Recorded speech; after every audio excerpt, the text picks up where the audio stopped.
গরমকালে কিন্তু এই আলু দিয়ে পটল দিয়ে কাতলা মাছের তরকারি খেতে খুব ভালো লাগে। তো দেখো বানিয়ে নিয়েছিলাম আলু পটল দিয়ে কাতলা মাছের তরকারি। তো তার জন্য মাছগুলোকে আমি এখানে সুন্দর করে কেটে ধুয়ে নিয়েছি। আর তেল দিয়ে ভালোভাবে মানে তেলটা গরম করে লবণ হলুদ মাখিয়ে সুন্দর করে মাছটা আমার ভাজা করা হয়ে গেছে। অন্যদিকে দেখো পটল আর আলু কেটে নিয়েছি এরকমভাবে লম্বা করে।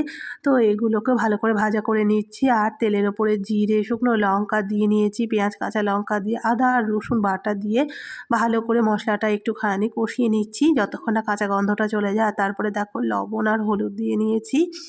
এবার ওই কেটে রাখা আলু আর পটলগুলো এর মধ্যে দিয়ে নিয়ে ভালো করে মশলার সাহায্যে মিশিয়ে নিচ্ছি। একটা টমেটো এটা কেটে পেস্ট করে নিয়েছি, সেই টমেটো বাটাটাও এবার দিয়ে নিচ্ছি।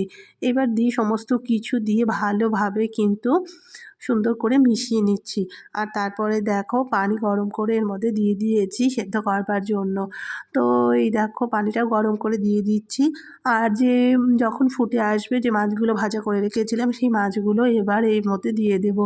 মাছগুলো দিয়ে একটুখানি ফুটিয়ে নিলে কিন্তু হয়ে যাবে। আর নামানোর আগে অবশ্যই কিন্তু জিরে ধনের গুঁড়ো দিয়ে নিয়েছিলাম। তো তোমাদের কাদের এরকম হালকা মশলা তরকারি খেতে ভালো লাগে আর আলু পটল দিয়ে মাছের তরকারি কারা কারা খেতে ভালোবাসো অবশ্যই কিন্তু আমাকে কমেন্ট করে জানিও। আর রান্নাটা কেমন